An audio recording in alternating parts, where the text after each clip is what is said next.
Hello everyone, मैं सुकन्या। आप सबका मेरे आज के नए ब्लॉग में बहुत स्वागत है। कैसे आप सब? आशा करते हैं आप सब बहुत अच्छे होंगे और मैं भी बहुत अच्छी हूँ। तो मैं यहाँ पे केक बना रही हूँ। थंबनेल देख के तब समझ ही गए होंगे कि ये बर्थडे ब्लॉग है। तो मैं घर पे ही मनोज का बर्थडे के लिए केक बना रही थी और केक जो है ये चॉकलेट ट्रफल केक बना रही हूँ। बहुत ही ईजी प्रोसेस है, ये बन भी जाता है जल्दी से। तो केक तो मैंने शाम को पहले ही बेक करके रख दिया था और अभी रात में खाना वाना खा लेने के बाद मैं और मिशिता यहाँ पे मिलके हम लोग केक की पूरी मतलब जो डेकोरेशन है वो कर रहे थे। तो मिशिता भी मेरे साथ पूरा ध्यान दे के मेरे साथ पे खड़ी थी कि मम्मा क्या कर रही है, उसे भी देखना है। और केक वगैरह अगर बनाओ तो वो बहुत एक्साइटेड रहती है। तो बर्थडे के लिए मैंने थोड़ा सा सरप्राइज़ सोचा था कि मैं मनोज को थोड़ा सरप्राइज़ दूँगी, बट मिशिता है तो सरप्राइज़ एकदम नहीं हो पाता है। तो देखिए मेरा केक एकदम से रेडी है। तो एक चॉकलेट ट्रफल केक के साथ मैंने एक फ्रूट केक भी बनाया था, जो ड्राई फ्रूट्स केक नॉर्मल जो हम बनाते हैं उसी तरह का ये केक बनाया था। बहुत टेस्टी बना था। दोनों ही केक घर के बने हुए केक्स थे और थोड़ा छोटा सा सेलिब्रेशन था, डेकोरेट कर दिया था थोड़े से रूम को। और मिशिता और मनोज अंदर रूम में ही थे। फिर उसके बाद उन्होंने उनको बुलाया और फिर अभी मिशिता का एक्सप्रेशन और उसकी बातें देखिएगा ज़रा। वो मतलब हम लोग से ज़्यादा बच्चे एक्साइटेड रहते हैं। हम लोग तो अभी बड़े उतना एक्साइटेड नहीं लगता, बस सरप्राइज़ तो हर किसी को पसंद आती है। तो अभी उसका एक्साइटमेंट देखिएगा ज़रा आप सब। बर्थडे चाहे किसी का भी हो, हम लोग का या फिर मेरे छोटे बच्चों का, बच्चे ही ज़्यादा उसमें खुशी रहते हैं और उन्हें खुश देख के हम भी बहुत खुश हो जाते हैं।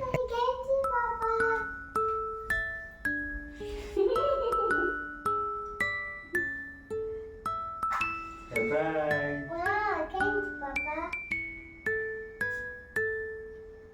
Happy birthday to you. बोलो बोलो। Itu kita.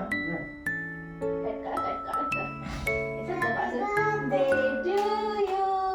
Happy birthday to you. बोलो। Happy birthday, Papa. Happy birthday to you. Bye, candle blow कर। Wow. 1, 2, 3.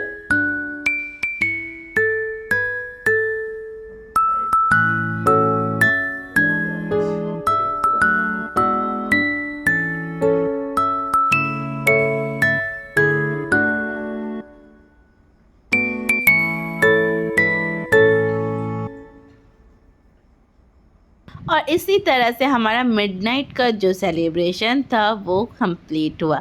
मिडनाइट में थोड़ा सेलिब्रेशन होना तो सच में बहुत अच्छा लगता है। और ये देखिए यहाँ पे केक कटिंग होने के बाद मिशिता को खिलाया, फिर मुझे खिलाया और खुद ही खा गए। मैं क्या उन्हें खिला, वो खुद ही केक खा गए। वो भी मतलब मीठे के बहुत शौकीन है, केक हो कुछ भी हो उनको बहुत अच्छा लगता है।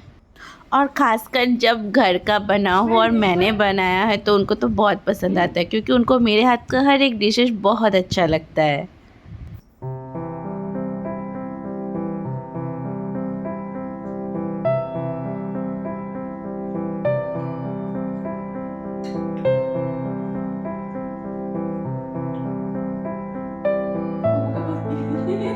तो नेक्स्ट डे तो मिशिता को सुबह सुबह स्कूल था और स्कूल जाते रास्ते में यहाँ पे देखिए मंकी यानी बंदर जो थे वो दिख गए हमें रास्ते में। और यहाँ मतलब इधर हमारे यहाँ ये कैंपस में ना बीच बीच में बहुत बंदर दिख जाते हैं, बहुत सारे बंदर होते हैं।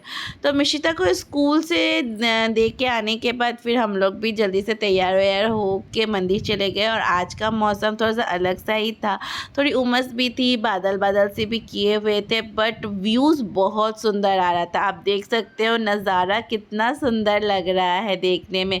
इधर पीछे बादल और ये पूरा हरियाली सा बहुत सुंदर सा दिख रहा था आज का लुक। पर अभी क्या है, गर्मी भी है थोड़ा सा। तो हम लोग तो चले गए यहाँ पे हमारा कैंपस के अंदर जो जगन्नाथ मंदिर है वो जगन्नाथ मंदिर में। और आज मैं आपको यहाँ मंदिर का व्यू भी दिखा देती हूँ, क्योंकि हमेशा मंदिर के अंदर फ़ोटोज़ या वीडियोज़ नहीं ले पाते हैं, मतलब मना रहता है तो नहीं हो पाता है लेना। तो मैं यहाँ पे आज आपको दिखा भी दे रही हूँ। सामने पहले आपने जगन्नाथ जी का देखा था, जिसमें जगन्नाथ भगवान, बलराम भगवान और सुभद्रा माँ थी। साथ में यहाँ पे शिव भगवान, गणेश जी, ब्रह्मा जी, माता पार्वती इनका भी है, राम लक्ष्मण सीता हनुमान ये भी मंदिर है। मतलब ये तीनों अलग अलग है। साथ में और भी हैं यहाँ पे, जैसे माता रानी है, लक्ष्मी जी की मूर्ति है, और फिर बहुत कुछ और भी बहुत सारे हैं, मैं अभी नाम भी भूल जा रही हूँ। वो तो अंदर में बहुत सारे हैं, तो सारा का तो फ़ोटोज़ ले या वीडियोज़ कर पाना एकदम पॉसिबल हो नहीं पाता, क्योंकि पंडित जी लोग एकदम ध्यान दे के देखते रहते हैं। तो चुपके से छोटा सा क्लिप में कर ली थी उसी टाइम पे जब पंडित जी पूजा कर रहे थे। तो यहाँ पे अभी बाहर आ गए पूजा करके, और थोड़ा सा फ़ोटोज़ वगैरह लिए, क्योंकि इतना सुंदर नज़ारा लग रहा था देखने का। मतलब व्यूज़ एकदम अलग, जैसे कहीं और आ गए हैं इस तरह का यहाँ पे अभी व्यूज़ मिल रहा था। बट व्यू मिलने से क्या होगा, इतनी ज़्यादा गर्मी थी कि क्या कहें। मतलब अभी जो मतलब इस महीने में इतना ज़्यादा गर्मी रहता है ना, इस महीने के इस गर्मी की वजह से बहुत सारी प्रॉब्लम्स भी होती है, तबीयत भी ख़राब हो जाते हैं। तो उसके बाद यहाँ पे एक मतलब हमारे बिल्डिंग के अंदर ही भाभी रहते, उन्होंने कुछ सेल्स लगाए थे, तो कैंपस में उधर ही जा रहे थे, तो हम भी चले गए कि दिखाते क्या सेल लगा हुआ है। तो वो बहुत सुंदर सुंदर बेडशीट वगैरह भी रखा हुआ था, तो उसमें से एक बेडशीट लिया हमने। उसके बाद फिर चले गए मिशिता को स्कूल से लेने के लिए, क्योंकि एकदम टाइम हो गया था उसको लाने का। तो फिर उसको लिए, फिर घर वापस आए, और घर आने के बाद जो बेडशीट लिया था तो सबसे पहले मैं उसे ट्राई कर रही थी, देख ले रही थी कि मतलब साइज़ पे आएगा कि नहीं, क्योंकि कुछ कुछ बेडशीट होता तो किंग साइज़ बताते हैं, बट लेने के बाद ना एकदम साइज़ तो आता नहीं, छोटा हो जाता है। तो सबसे पहले मैं वही चेक कर ले रही थी कि साइज़ में है या नहीं, तो देखा कि एकदम साइज़ में है। फिर खाना बनाने का था, तो मनोज का आज डिमांड था कि उसे खीर, पूरी और आलू की सब्ज़ी वो खानी है। और खीर तो वैसे भी बनना मस्ट है ही, क्योंकि बर्थडे है और खीर ना हो तो ऐसा कैसे चलेगा। तो उनके पसंद का ही लंच बन गया आज, पूरी सब्ज़ी खीर। तो ये खाना हो जाने के बाद फिर शाम की तैयारी भी करने लगे, क्योंकि शाम में कुछ ज़्यादा मतलब कुछ गैदरिंग वगैरह या फिर ऐसा कुछ करने का प्लान था नहीं, तो सिर्फ अपने ही घर पे मतलब कुछ डिनर वगैरह था वही।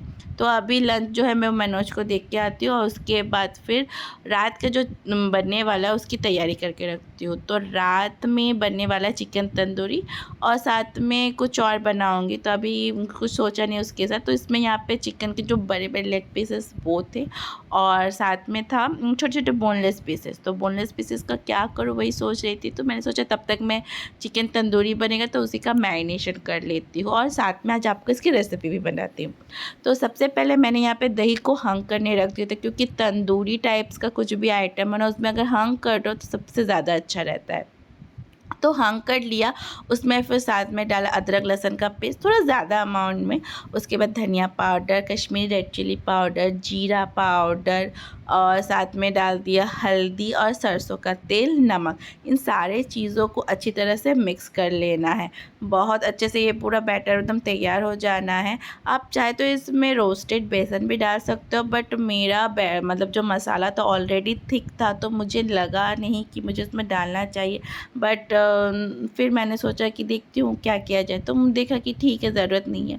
ऊपर से मैंने इस पर कसूरी मेथी डाल दिया थोड़ा सा ड्राई रोस्ट करके, और साथ में थोड़ा सा और रेड कलर जो है वो भी डाल दिया। इन सारी चीज़ों को अच्छी तरह से मिक्स कर लेंगे, और मिक्स कर लेने के बाद फिर हम इस पर चिकन के जो लेग पीसेस है वो डाल के फिर इसमें मैरिनेट कर लेंगे। चिकन के पीसेस को जब ये इस तरह से रहे ना, तो इसमें नींबू लगा के पहले 1 घंटे के लिए छोड़ देना, तो बहुत अच्छे से उसका एक जूसी फ्लेवर आता है। और इस तरह के चिकन तंदूरी अगर बनाना हो या कबाब बनाना हो, जितना देर चिकन मैरिनेट रहेगा चिकन उतना ही जूसी बनता है। तो चिकन को अच्छी तरह से मसाले से पूरा मैरिनेट कर दिया। अब मैं क्लीन रैप से इसे रैप कर दूँगी, और ये अभी फ्रिज में करीबन 3-4 घंटे के लिए ऐसे ही रहेगा पूरा। मैं इसे ढक के अभी रख दूँगी, और ऐसे ही तरह से रहेगा। जब बनाएंगे उससे जस्ट आधा घंटा पहले इसे निकालेंगे, और फिर इसका पूरा बनाएंगे। क्योंकि कभी भी कबाब्स हो या तंदूरी हो, इस टाइप के आइटम्स जो भी बनते हैं ना, ये जितने टाइम मैरिनेट रहते हैं इसका फ्लेवर उतने ही अच्छा आता है। सारे मसाले उस मतलब उस चीज़ में पूरे अच्छे तरह से जाते हैं। तो यहाँ देखिए मैंने अच्छी तरह से क्लीन रैप करके इसे मतलब रैप करके रख दिया है। तो अभी हो चुका है शाम, और शाम को तो पता ही है मिशिता को बाहर निकलना है, तो मनोज कुछ काम से नीचे गए हुए थे, तो उनको कुछ उनका नेक्स्ट डे कुछ प्रोग्राम है, जिस वजह से वो थोड़ा नीचे गए हुए हैं। और यहाँ पे अभी हमारे कैंपस में मूवी लगा हुआ था, तो हमने सोचा चलो मूवी देख के भी आ जाते हैं। तो मैं और मिशिता रेडी हो गए थे और हम लोग जा रहे थे फिर मूवी देखने के लिए। बहुत दिनों बाद यहाँ पे कुछ मूवी लगा था, तो ये ज़रा हटके ज़रा बच के जो मूवी है वो मूवी लगाया गया था। तो ये मूवी हमारा देखना हुआ भी नहीं था, तो हमने सोचा चलो जब दिखा ही रहे हैं यहाँ पे तो हम लोग भी चले जाते हैं, देख लेते हैं थोड़ा सा। तो मूवी देख के आए, पूरा मूवी देख लिया। और मूवी देख के आने के बाद फिर मैं सोची कि अब खाना तो बनाना है, और टाइम बहुत लेट हो गया था, 9:30 पौने 10 हो गया था। तो अभी खाना बनाने में फिर थोड़ा टाइम भी लग जाता।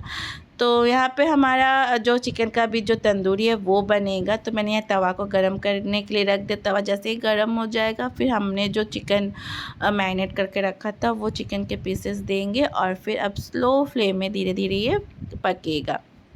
चाहे तो इसे तंदूर मतलब ओवन पे भी दे सकते हैं, या फिर तंदूर हो उसमें भी कर सकते हैं, बट ओवन में अभी टाइम लग जाता है बहुत ज़्यादा, तो इसलिए मैंने इसे गैस पे ही बना लिया।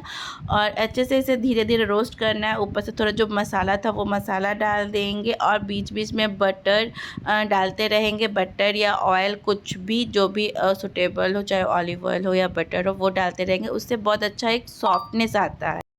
तो इस चिकन को तवे पे पूरी तरह से बनने में करीबन 45 मिनट से 50 मिनट का टाइम लग चुका था, क्योंकि बहुत ही धीरे धीरे स्लो फ्लेम पे पक रहा था, तो जिस वजह से ये थोड़ा टाइम ले रहा था। अगर इसे मैं ओवन पे भी बनाती तो भी लगभग 1 घंटे जितना तो इसे टाइम लग ही जाता है, क्योंकि बहुत स्लो फ्लेम में धीरे धीरे पकते रहता है। तो यहाँ पे देखिए मैं ऊपर से थोड़ा थोड़ा करके इसमें बटर डाल ही रही हूँ।